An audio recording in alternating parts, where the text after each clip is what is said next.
एक शिष्य अपने गुरु की शरण में जाते हैं और गुरु को आदर प्रणाम करते हुए अपने अंदर चल रहे एक प्रश्न का उत्तर पूछते हैं। शिष्य गुरु महाराज से प्रश्न करता है कि हे गुरुवर, इंसान के जीवन में अध्यात्म का ज्ञान क्यों अनिवार्य है? गुरु महाराज उत्तर देते हैं कि इंसान की चेतना के विकास के लिए एकमात्र ज्ञान अध्यात्म का ज्ञान ही है। वार्तालाप यहीं खत्म नहीं होता।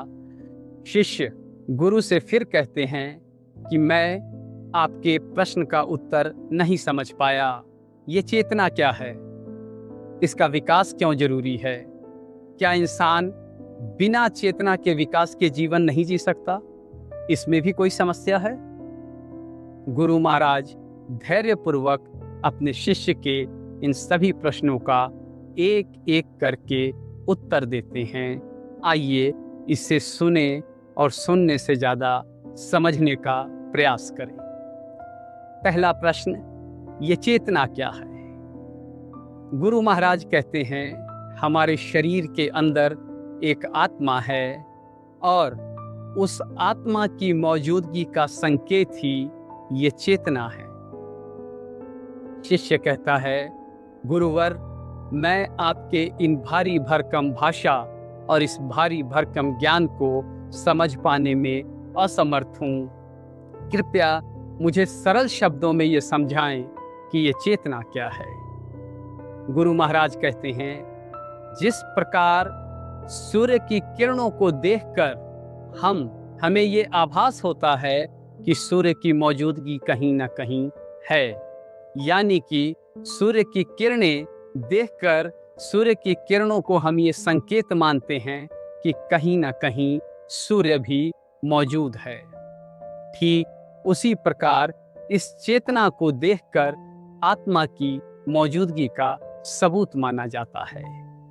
यानी कि हमारे शरीर में आत्मा तो है, पर चेतना उसका एक संकेत है। उस चेतना के कारण ही हमारे शरीर में हिलजुल होती है। शिष्य ने कहा, कृपया मुझे कोई और उदाहरण देकर समझाएं। गुरु महाराज कहते हैं, क्या आपने पंखा देखा है? पंखे में जब तक करंट नहीं आता, पंखा घूमता नहीं। हमारा शरीर भी ठीक उसी प्रकार है। जब तक इसमें चेतना नहीं आती, तब तक हमारा शरीर हिलता डुलता नहीं। यानी चेतना ही वो दिव्य शक्ति है जो मानव शरीर को संचालित करती है। फिर अगला प्रश्न शिष्य पूछता है, इस चेतना का विकास क्यों जरूरी है? क्या हम निम्न चेतना से नहीं जी सकते? ध्यान से सुनिए, गुरु महाराज ने इसका क्या जवाब दिया।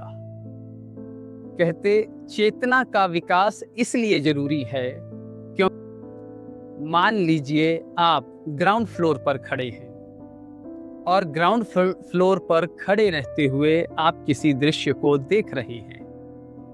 आपको जो दिख रहा है आप उसी को सत्य मान रहे हैं और यकीनन जो आपको दिख रहा है वही सत्य है।